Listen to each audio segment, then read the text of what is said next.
2008 was brutal. Phew. 2008, we had the third consecutive failure of the Falcon 1 rocket for SpaceX. Tesla almost went bankrupt. We closed our financing round 6 p.m. Christmas Eve, 2008. It was the last hour of the last day that it was possible. We would have gone bankrupt 2 days after Christmas otherwise. And I got divorced. That was like rough, man. Permanent scar tissue there. And you had that third failure in a row. Did you think, I need to pack this in? Never. Why not? I don't ever give up. I mean, I'd have to be dead or completely incapacitated.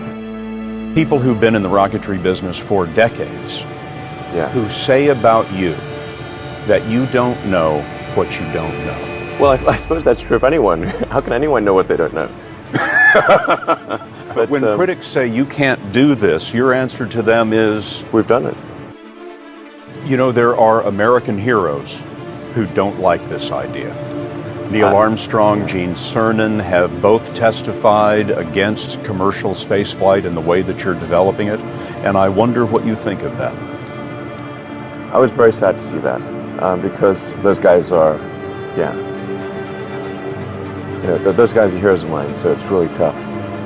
You know, I wish they would come and visit and see the hardware that we're doing here. And I think that would change their mind. They inspired you to do this, didn't they? Yes. And to see them casting stones in your direction.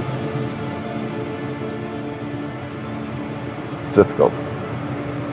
Did you expect them to cheer you on? Certainly hoping they would. What are you trying to prove to them? What I'm trying to do is to make a significant difference in spaceflight and help make spaceflight accessible to almost anyone. And I would hope for as much support in that direction as we can receive. Yeah, I mean, SpaceX is alive by the skin of its teeth, so is Tesla. If things had just gone a little bit the other way, both companies would be dead. And I like one of the most difficult choices I ever faced in life was in 2008. I think I had maybe $30 million left, or $30 or $40 million left in 2008. And I had two choices. I could put it all into one company, and then the other company would definitely die, or split it between the two companies. But if I split it between the two companies, then both might die. And you know, when you put your blood, sweat, and tears into creating something, and building something, it's like a child. And so it's like, which one am I going to let one starve to death? I couldn't bring myself to do it, so I split the money between the two. Fortunately, thank goodness, they both came through. What was your biggest failure, and how did it change you? Well, there's a ton of failures along the way, that's for sure.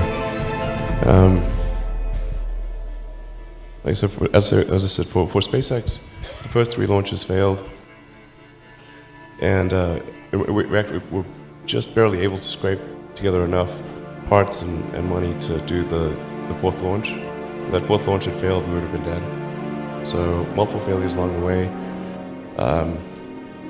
I tried very hard to get the right expertise in for SpaceX.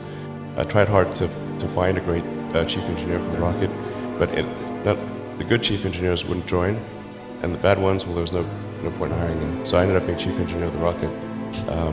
So if I could have found somebody better, then we would have maybe had less than 3 failures.